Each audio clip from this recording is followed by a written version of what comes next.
வணக்கம் அன்பு மாணவர்களே. சென்ற வகுப்பில் மின் ஆற்றலின் விளைவுகள் என்ற பாடத்தில் மின் ஆற்றல் பல்வேறு ஆற்றல்களாக மாற்றப்படக்கூடிய கருவிகள் எவை, அது எவ்வாறு செயல்படுகின்றன என்பதை பற்றி நாம் பார்த்தோம். இந்த பாடத்துல மின்னோட்டத்தின் வெப்ப விளைவை பற்றி நாம படிக்க இருக்கிறோம். Heating effect of electric current. மின்னோட்டத்தோட வெப்ப விளைவு பயன்படுத்தும் கருவிகள் என்னெல்லாம் இருக்கு, அதாவது மின்சாரம் கொடுத்தா வெப்பத்தை உருவாக்கக்கூடிய கருவிகள் இதெல்லாம் நம்ம பார்த்திருக்கோம். அந்த சமையல் ரூமை நம்ம பார்த்தோம் இல்லையா, அந்த சமையல் அறையில் இருந்த மின் அடுப்பு, வேற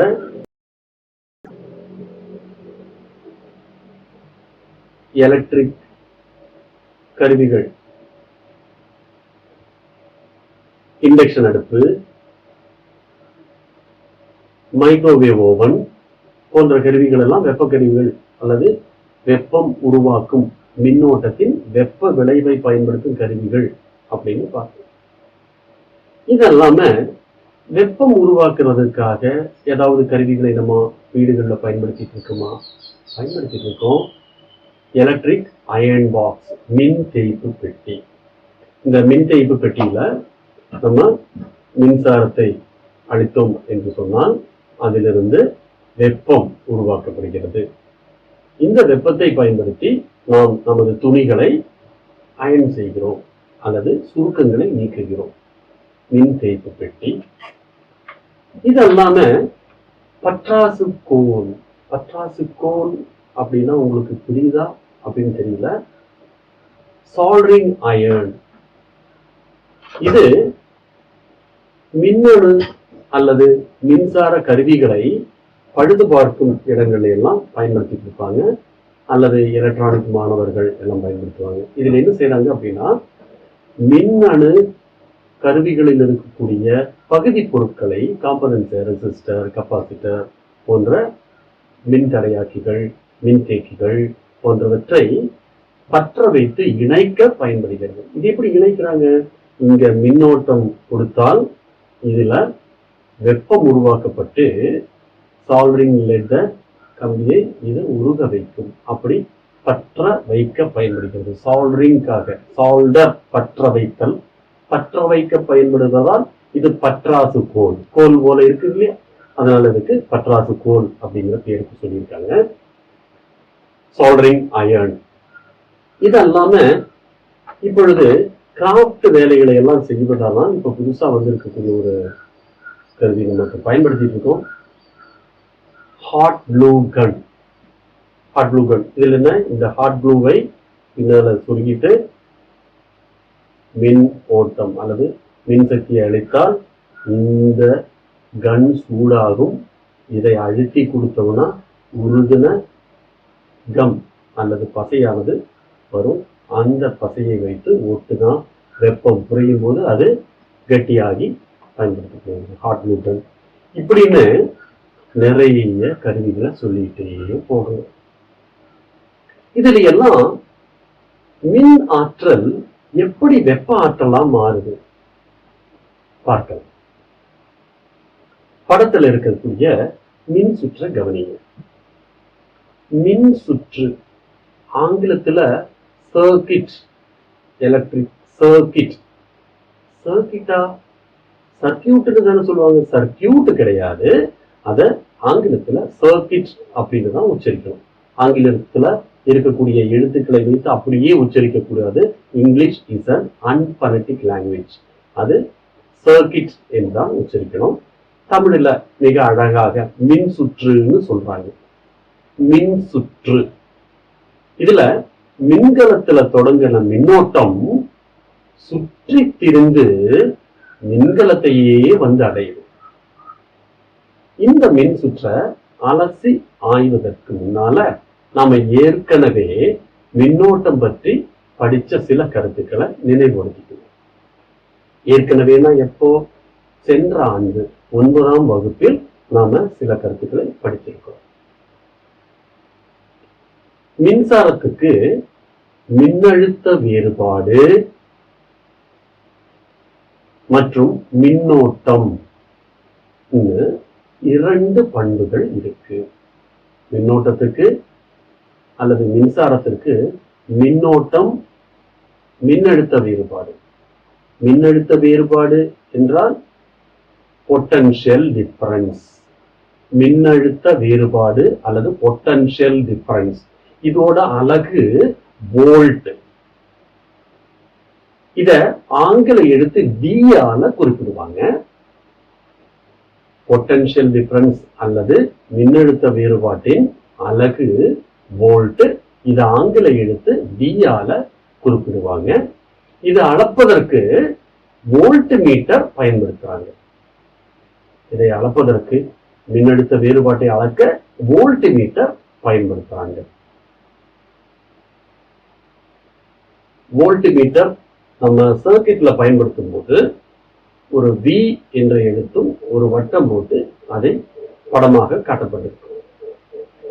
இன்னொரு பண்பான மின்னோட்டம், கரண்ட், மின்னோட்டம் அல்லது மின்னோட்ட தீவிரம், கரண்ட், இப்படின்னு சொல்லக்கூடியது எல்லாமே ஒரே விஷயம்தான். கரண்ட் அல்லது மின்னோட்டம், இத ஒரு நொடியில எத்தனை எலக்ட்ரான் அல்லது மின்னேற்றம் பாயுதுங்கிறத காட்டுது. கரண்ட் எதை குறிக்குது? ஒரு நொடியில எத்தனை எலக்ட்ரான்கள் கடந்து செல்கின்றன, ஒரு கடத்தி வழியாக ஒரு நொடி பொழுதில் எத்தனை எலக்ட்ரான்கள் கடந்து செல்கின்றன அல்லது எத்தனை சார்ஜ் கடந்து செல்கின்றன என்பதை காட்டுகிறது. மின்னோட்டத்தை அல்லது கரண்டை ஆங்கில எழுத்து ஐயை பயன்படுத்தி குறிப்பிடுகிறார்கள். ஆங்கில எழுத்து ஐன்னு எழுதலாம். மின்னோட்டத்தை ஐ என்று எழுதலாம். பெரிய எழுத்து ஐ. இதோட அலகு ஆம்பியர். மின்னோட்டத்தின் அலகு ஆம்பியர். மின்னோட்டத்தை அம்மீட்டரால அளக்கலாம். மின்னோட்டத்தை அளக்க அம்மீட்டர் பயன்படுகிறது. ஆம்பியரையும் அம்மீட்டரையும் ஆங்கில எழுத்து ஏன்னு குறிப்பிடுவாங்க. Capital A. அலகு எதனுடைய அலகு? கரண்டினுடைய, கரண்ட் ஐயினுடைய அலகு ஆம்பியர், கேபிட்டல் ஏ. இந்த அம்மீட்டரை சர்க்கிட்ல காமிக்கும் போது ஏ அப்படின்னு எழுதி ஒரு வட்டம் போட்டு காட்டியிருப்பாங்க. அடுத்ததாக நாம ஏற்கனவே படிச்ச விஷயம் ஓம் விதி, ஓம்ஸ் லா அப்படின்னு படிச்சிருக்கோம். அதுல என்ன சொல்லியிருக்காங்க? மாறாத வெப்பநிலையில், அதாவது ஒரே நிலையான வெப்பநிலையில், ஒரே டெம்பரேச்சர், வெப்பம் அல்ல வெப்பநிலை, same temperature, at same temperature, ஒரு கடத்தியின் வழியாக உள்ள மின்னோட்டம், ஒரு கடத்தி வழியாக மின்னோட்டம் எப்படி இருக்கும் அப்படின்னா, அதே மாதிரி மின்னழுத்த வேறுபாடு, இது ரெண்டும் நேர் விகிதத்தில் இருக்கும். ஓம்ஸ் லா சொல்றது, மாறா வெப்பநிலையில் ஒரு கடத்தியின் வழியாக உள்ள மின்னோட்டம் மின்னழுத்த வேறுபாட்டிற்கு நேர் விகிதத்தில் இருக்கும். அதாவது V நேர் விகிதம் I. V is proportional to, நேர் விகிதத்தை ஆங்கிலத்தில் is proportional to. I கூடினால் V யும் கூடும், V கூடினால் I யும் கூடும். அதனுடைய நேர் விகிதம் ஒன்றை ஒன்று சார்ந்து இருக்கிறது என்பதை சொல்லியிருக்கிறாங்க. V is proportional to I. மின்னழுத்த வேறுபாட்டிற்கும் மின்னோட்டத்துக்கும் உள்ள விகிதம் ஒரு நிலை எண்ணாக இருக்கும். அதாவது V/I என்பது ஒரு நிலை எண்ணாக இருக்கும். அதை R என்று எடுத்துக்கிறாங்க. R என்றால் மின்தடை, அந்த கடத்தியினுடைய மின்தடை. எனவே இந்த வாய்ப்பாடு எப்படி வரும்னா V சமம் IR, V சமம் IR. இந்த வாய்ப்பாடு எல்லா இடத்திலையும் பயன்படும். நீங்க எந்த வகுப்புக்கு சென்றாலும், மேற்படிப்பு இயற்பியல்ல படிச்சாலும், எலக்ட்ரிக்கல்ல போனாலும், இன்ஜினியர் ஆனாலும், எலக்ட்ரிசிட்டி அப்படின்னு வந்துட்டா V சமம் IR, ஓம்ஸ் லா பல இடங்களிலும் பயன்படுகிறது. R சமம் V by I. அதே போல I சமம் V by R. இந்த 3 வடிவங்களையும் நம்ம தெரிஞ்சு வச்சுக்கிறது நல்லது. ஏற்கனவே 9வது வகுப்பில் படித்த வாய்ப்பாடுகள் தான். இருந்தாலும் அந்த 3 வடிவங்களையும் V சமம் IR, R சமம் V by I சமம் V by R, இதை 3ஐயும் சேர்த்து ஒரு முக்கோணமாக எழுதி நீங்க படிச்சிருப்பீங்க. எந்த எழுத்தை தேவையோ அதை மறைத்து கொண்டால் பிற எழுத்துக்கள் V என்பது மேலையும் கீழ IR என்று 3ஆக எழுதி அதை ஒன்றை மறைத்து கொண்டால் மற்றவற்றை எப்படி அதனுடைய ரிலேஷன்ஸ் அல்லது தொடர்பு இருக்கிறது என்பதை பற்றி நம்ம படிச்சிருக்கோம். நினைவிருக்கும் நினைக்கிறேன். இனி நம்ம மின் சுற்றுக்கு வருவோம். இந்த மின் சுற்றுல நிக்ரோம் கம்பி வழியாக மின்னோட்டம் பாயும் போது கம்பி வெப்பமடைந்து சிவக்கிறது. அதான் அந்த படத்தில் காமிச்சு. Nichrome Gambia? இதுதான் நிக்ரோம் கம்பி. நிக்ரோம் கம்பி என்பது சாதாரண கம்பி தான், நல்லா ஷைனிங்கா இருக்கக்கூடிய ஒரு கண்டான கம்பி. இந்த கம்பி வழியாக மின்னோட்டம் பாயும் போது இதை எங்க பயன்படுத்திருக்காங்கன்னா மின் அடுப்பு நேரடியாக சிவந்த பழுத்து சுட்டு பழுத்து வரக்கூடிய மின் அடுப்புல பயன்படுத்தியிருப்பாங்க. அங்க பயன்படுத்தக்கூடிய ஹீட்டிங் காயில டைரக்டா எடுத்து நான் உங்களுக்கு காமிக்கிறேன். சார் இது பெருசா இருக்கு. இதை கம்பி பாருங்க, சாதாரண கம்பி தான். ஆனா சாதாரண கம்பி என்றால் நிக்ரோம் கம்பி. அதை ஸ்பிரிங் மாதிரி சுத்தி வச்சிருக்காங்க. ஏன்னா ரொம்ப நீளம் இருக்கிறதுனால நீளம் தேவைப்படுகிறது. ஆனால் அடுப்பு அவ்வளவு நீளமா அடுப்பு வைக்க முடியாது. அப்போ ஸ்பிரிங் மாதிரி சுத்தினா குறைந்த இடத்துல நிறைய நீளமான கம்பியை அடக்க முடியும். எனவே அதை ஸ்பிரிங் மாதிரி வச்சிருக்காங்க. இதற்கு இடையே நம்ம மின் சக்தியை கொடுத்தோமானால், மின்னோட்டத்தை அளித்தோமானால் இது வெப்பமடைந்து சிவக்கிறது. இனி அந்த சர்க்கிட்ல பாருங்க. மின் சுற்றுல நிக்ரோம் கம்பி வழியாக மின்னோட்டம் பாயும் போது கம்பி வெப்பமடைந்து சிவக்கிறது. நிக்ரோம் கம்பியின் முனைகளுக்கு இடையே உள்ள மின்னழுத்த வேறுபாட்டை அளக்க வோல்ட் மீட்டரை நிக்ரோம் கம்பியின் முனைகளுக்கு குறுக்காக இணைக்கலாம். எப்படி இணைச்சிருக்காங்க பாருங்க. இத சர்க்கிட் இருக்கு. இதுல எவ்வளவு கரண்ட், எவ்வளவு வோல்டேஜ், மின்னோட்டம் எவ்வளவு, மின்னழுத்த வேறுபாடு எவ்வளவு என்பதை அறிவதற்காக வோல்ட் மீட்டரையும் அம்மீட்டரையும் எவ்வாறு இணைப்பது? வோல்ட் மீட்டர் என்றால் அக்ராஸ் த ரெசிஸ்டர். எப்பொழுதுமே நினைவில் வைத்துக் கொள்ளுங்கள். மின்தடையாக்கியின் அக்ராஸ் ஆக, குறுக்காக இணைக்கப்பட வேண்டும். வோல்ட் மீட்டர் குறுக்காக இருக்கும். அதேவேளை மின் சுற்றில் அம்மீட்டர் வழியாக செல்லும். மின் சுற்றில் இருக்கக்கூடிய மின்னோட்டம் அம்மீட்டர் வழியாக, த்ரூ த அம்மீட்டர் வழியாக செல்லும். அப்பொழுதுதான் எவ்வளவு சார்ஜ் அதில் கடந்து செல்கிறது என்பதை அது காட்டும். இது இணைக்கும் போது எப்பொழுதுமே மனசுல வச்சுக்கோங்க. Voltmeter across, ammeter through the ammeter current pass ஆகும். இனி கம்பியின் மின் தடை 6 ஓம் ஆகவும், ஓம் விதியை நம்ம இங்க பயன்படுத்தி சொல்லலாம். அல்லது அதனுடைய கரண்ட் எவ்வளவு இருக்கும் அப்படிங்கிறத பார்ப்போம். கம்பியின் மின்தடை 6 ஓம் ஆகவும் மின்னழுத்த வேறுபாடு V வோல்ட்டாகவும் இருந்தால் மின்னோட்டம் I ஆம்பியர் ஆகியிருந்தால், இப்ப இந்த 3ஐயுமே சொல்லிட்டோம். மின்தடை 6 ஓம், மின்னழுத்த வேறுபாடு V வோல்ட், மின்னோட்டம் I ஆம்பியர் ஆக இருந்தால் அதில் இருக்கக்கூடிய மின்னோட்டம் I என்பதை என்னன்னு சொல்லலாம்? ஒரு நொடி பொழுதில் எத்தனை மின்னேற்றங்கள் கடந்து செல்கின்றன என்பதைத்தானே சொல்லுவோம். அப்ப I சமம் மின்னேற்றங்களின் எண்ணிக்கையை Q என்று சொன்னால், கடந்து செல்லும் மின்னேற்றம் Q ஆக இருந்தால் I சமம் Q by T. Qவின் கீழ் T. Q வகுத்தல் T. T என்பது காலப்பொழுது, செகண்ட்ல சொல்லுவோம் அல்லது நொடிகளில் நாம சொல்லுவோம். I சமம் Q Q by T. அப்படியானால் T நொடியில் கடந்து செல்லும் மின்னேற்றம் எவ்வளவு? Q சமம் IT. Q சமம் IT. இங்கு ஒரு வரையறை பார்க்கலாம். வோல்டேஜ் என்பதன் வரையறை அல்லது வோல்ட், ஒரு வோல்ட் என்றால் எவ்வளவு அப்படிங்கிறதுக்கான வரையறை. ஒரு கூலும் மின்னேற்றத்தை ஒரு புள்ளியிலிருந்து மற்றொரு புள்ளிக்கு எடுத்து செல்ல செய்யப்பட்ட வேலை. ஒரு கூலும் மின்னேற்றம் இங்கு இருக்கிறது. இதை இந்த புள்ளியிலிருந்து இன்னொரு புள்ளிக்கு எடுத்து செல்ல செய்யப்பட்ட வேலை 1 ஜூலாக இருந்தால் இந்த இரண்டு புள்ளிகளுக்கு இடையேயான மின்னழுத்த வேறுபாடு 1 வோல்ட்.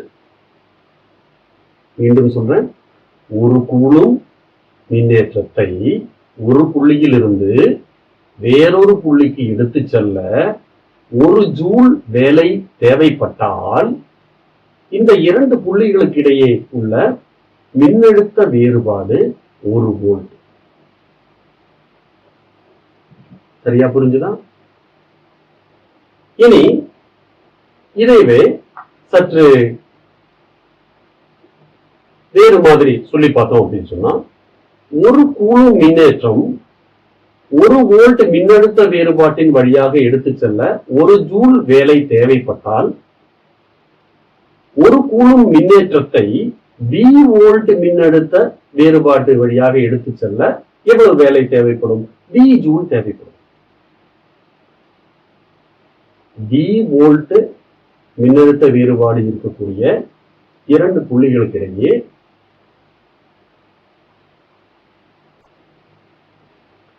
ஒரு கூலும் மின்னேற்றத்தை V வோல்ட் மின்னழுத்த வேறுபாடு வழியாக எடுத்து செல்ல தேவையான வேலை என்பது W சமம் V ஜூல். அப்படியானால் Q கூலும் மின்னேற்றத்தை V மின்னழுத்த வேறுபாடு வழியாக எடுத்து செல்ல செய்யப்பட்ட வேலை W சமம் QV. ஆரம்பத்துல எல்லாம் 1 1 என்று எடுத்திருந்தோம். இப்ப எல்லாம் அந்த 1 என்பதை மாற்றி வேலை W வச்சிருக்கோம். Q என்பது charge, Q charge, coulomb charge அப்படின்னு சொல்கிறோம். V வோல்டேஜ் என்று சொல்கிறோம். அந்த எண்ணிக்கையை ஒன்றுக்கு பதிலாக அந்த எண் மாறிகளாக மாற்றிவிட்டோம். அப்ப W சமம் QV. W வேலை சமம் Q பெருக்கல் V. இதுல Q என்பது மின்னேற்றத்தை குறிக்கிறது, அதனுடைய அலகு கூலும். V என்பது மின்னழுத்த வேறுபாட்டை குறிக்கிறது, அதன் அலகு வோல்ட். W என்பது வேலை, அதன் அலகு ஜூல். இதை நல்லா நினைவு வச்சுக்கோங்க. வேலை ஒரு வாய்ப்பாடு கிடைச்சதா? W சமம் QV. இது வேலை. அடுத்தது, இந்த வேலையை செய்வதற்கு மின் சுற்றுல பொருத்தப்பட்டிருக்கக்கூடிய மின்கலம் தான் பயன்படுது. இந்த வேலையை யார் செய்யறாங்க? மின்கலம் தான் செய்யுது. அப்படியானால் T வினாடி நேரத்தில், T நொடி நேரத்தில் மின் சுற்றுக்கு அளிக்கிற மின் திறன் என்பது P சமம் W by T. மின் திறன், வேலை பார்த்துட்டோம். அடுத்தபடியாக திறன், வேலை திறன். திறன் என்பது வேலை வகுத்தல் நேரம். ஒரு வேலையை இத்தனை கால நேரத்திற்குள் முடித்திறமோ அவ்வளவு திறன் அப்படின்னு சொல்லுவோம் இல்லையா? P சமம் W by T. முதல்ல வேலை W சமம் QVன்னு பார்த்தோம். இப்பொழுது P சமம் W by T. W by T என்று சொன்னால் dQ by T. ஏற்கனவே பார்த்த Wக்கு பிரதியிட்டோமானால் P சமம் dQ by T. இதுல Q by T என்பது Iன்னு நமக்கு ஏற்கனவே தெரியும். நம்ம முதல்லயே டிஃபைன் பண்ணி அப்படித்தான் கொண்டு வந்தோம். என்னது? மின்னோட்டம் என்பது மின்னேற்றத்தின் ஒழுங்கு வகுத்தல் நேரம். அப்படியானால் இங்க Q by Tக்கு P சமம் VQ by T என்பதில் Q by Tக்கு I என பிரதியிட்டால் P சமம் DI. இப்ப நமக்கு என்னெல்லாம் வாய்ப்பாடுகள் கிடைச்சிருக்குன்னு பார்ப்போம். W சமம் QV, வேலை சமம் QV. Q என்பது சார்ஜ் இன் கூலும், V என்பது பொட்டன்ஷியல் டிஃபரன்ஸ் இன் வோல்ட். இனி திறன் P சமம் VI. V voltage potential difference, I current மின்னோட்டம். வேலை திறன். அடுத்தபடியாக T வினாடி நேரத்தில் மின்கலம் மின்சுற்றிற்கு அளித்த ஆற்றல் பவர் இன்டு டைம், அதாவது திறன் இன்று நேரம், திறன் பெருக்கல் நேரம். திறன் P சமம் VI, அதை T ஆல் பெருக்கும் போது PT சமம் VIT. அப்போ ஆற்றல், எத்தனை ஆற்றல் அது அளித்திருக்கிறது, அந்த ஆற்றல் தான் வேலையாக கன்வெர்ட் பண்ணிருக்கிறது. ரெண்டுக்கும் யூனிட் சேம், ரெண்டுக்கும் இரண்டிற்கும், அதாவது வேலை அதே போல ஆற்றல் எனர்ஜி, இது இரண்டிற்கும் அலகு ஜூல் என்பது DIT. அப்போ இங்க என்ன ஆற்றலாக மாற்றப்பட்டது? வெப்ப ஆற்றல். அப்போ உருவாக்கப்பட்ட அல்லது மின்னாற்றலை வெப்ப ஆற்றலாக மாற்றி இருக்கிறாங்க. இங்க உருவாக்கப்பட்ட அல்லது மாற்றப்பட்ட மின்னாற்றலிலிருந்து வெப்ப ஆற்றலாக மாற்றப்பட்ட அந்த வெப்ப ஆற்றலின் அளவு DIT. 3 வாய்ப்பாடையும் மறுபடியும் சொல்லி பாருங்க. பொதுவாக இந்த சமன்பாடுகளை கண்டுபிடித்தா நமக்கு பயம் வந்துடும். பிசிக்ஸா, ஐயோ நிறைய ஈக்குவேஷன் வரும், நமக்கு படிக்கிறது கஷ்டம். கிடையாது, இது எல்லாமே ரகசியங்கள். இந்த பிரபஞ்சத்தின் ரகசியங்களை சூத்திரமாக கொடுத்திருக்கிறாங்க. பாருங்க, வேலை W சமம் QV, திறன் P சமம் VI, உருவாக்கப்பட்ட வெப்பம் அல்லது ஆற்றல் H சமம் VIT. இந்த 3 சமன்பாடுகளையும் நன்றாக படிச்சுக்குங்க. இனி இந்த சமன்பாட்டை பயன்படுத்தி வரக்கூடிய சமன்பாடுகளையும் அதனுடைய செயல்பாடுகளையும் அடுத்த வகுப்பில் பார்ப்போம். H சமம் VIT என்று நம்ம பார்த்தோம்.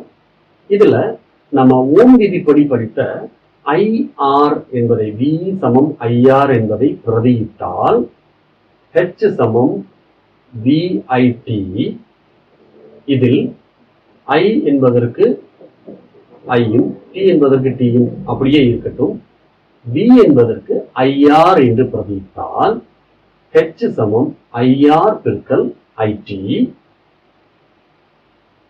I இருமுறை பெருக்கப்படுகிறது, அதனால H சமம் I ஸ்கொயர் RT. H சமம் I ஸ்கொயர் RT.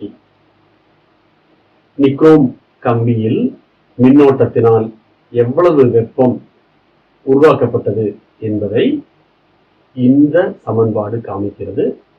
இந்த சமன்பாட்டை ஜூல் சமன்பாடு என்று சொல்கிறோம். இந்த வெப்பமாதலை ஜூல் வெப்பமாதல் அல்லது ஓமிக் வெப்பமாதல் என்று சொல்கிறார்கள். ஜூல் ஹீட்டிங் அல்லது ஓமிக் ஹீட்டிங் என்றும் சொல்கிறார்கள். இனி இந்த சமன்பாட்டையும் ஜூல் விதியையும் தெளிவாக புரிந்து கொள்ளலாம். மின்னோட்டம் பாய்கின்ற ஒரு கடத்தியில் தோற்றுவிக்கப்படும் வெப்பத்தின் அளவு, அந்த சமன்பாட்டை பாருங்க, அதவே சொற்றொடராக சொல்லியிருப்பாங்க, அவ்வளவுதான். H சமம் I ஸ்கொயர் RT என்பதை அப்படியே சென்டென்ஸா எழுதலாம். அதனாலதான் கணித மொழியை கற்றுக்கொண்டால் நமக்கு சுருக்கமாக விஷயங்களை சொல்ல முடியும். இயற்பியல்ல கணிதம் ஒரு மொழியாக பயன்படுகிறது. எப்படி இப்பவே உங்களுக்கு புரிஞ்சுக்க முடியும் பாருங்க. H சமம் I ஸ்கொயர் RT அப்படின்னு சொல்லக்கூடியது மின்னோட்டம் பாய்கின்ற ஒரு கடத்தியில் தோற்றுவிக்கப்படும் வெப்பத்தின் அளவு, அதுதான் H. மின்னோட்ட தீவிரத்தின் இருமடி I ஸ்கொயர். கடத்தியின் மின்தடை மின்னோட்டம் பாயும் நேரம், கடத்தியின் மின்தடை R, மின்னோட்டம் பாயும் நேரம் T, இவற்றின் பெருக்கல் பலனுக்கு நேர் விகிதத்தில் அமையும். அந்த நேர் விகிதத்தில் என்பது இங்க வேற கான்ஸ்டன்ட் என்று சொல்ல நிலையங்கள் எதுவும் இல்லாதபடியால் அதை சோதனை செய்து திட்டப்படுத்திய பின் H சமம் I2 RT ஜூல் என்று சொல்லிவிட்டார்கள்.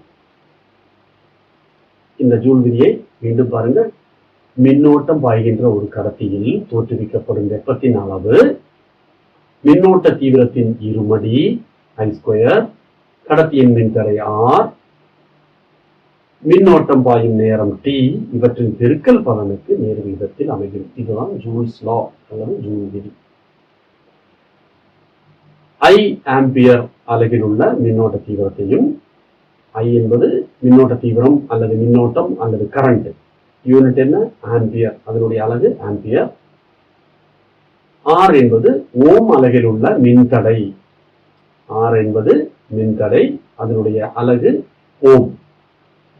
T என்பது காலம் அல்லது நேரம், எவ்வளவு டியூரேஷன், நேரம் அப்படின்னா 10 மணி 40 நிமிஷம் அப்படின்னு சொல்லக்கூடாது, அதனுடைய காலம் எத்தனை நொடிகள் இருக்கின்றன என்பதை குறிக்கிறது. நொடிகள்ல தான் சொல்றோம். மணி நேரத்தில் சொன்னாலும் நம்ம கணக்குகள் செய்யும் போது இயற்பியல்ல நமக்கு காலத்தின் அளவு என்பது நொடி மட்டுமே.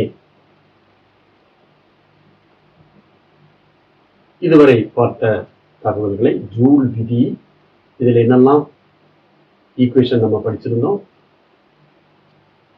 வேலை, திறன், ஆற்றல். வேலை W சமம் QV, திறன் P சமம் VI, ஆற்றல் H சமம் VIT. அதுல ஓம்ஸ் லாவை V = IR என்பதை பிரதியிட்டால் H சமம் I2 RT. இதுதான் ஜூல் விதி. இந்த ஹீட்டிங்கை ஓமிக் ஹீட்டிங் அல்லது ஜூல் ஹீட்டிங் என்று சொல்லுவார்கள். இந்த வாய்ப்பாடுகளை அல்லது சமன்பாடுகளை சிறப்பாக படிச்சுட்டு அடுத்த வகுப்புல நம்ம இது தொடர்பான பிரச்சனைகளை, அதாவது ப்ராப்ளம்ஸ் என்று சொல்லக்கூடிய கணக்குகளை செய்து பார்ப்போம். எவ்வளவு மின்தடை, எவ்வளவு கரண்ட் இருந்தால் எவ்வளவு வெப்பம் உற்பத்தி ஆகும், இது போன்ற கருத்துக்களை எல்லாம் நம்ம அடுத்த வகுப்பில் பார்ப்போம். நன்றி.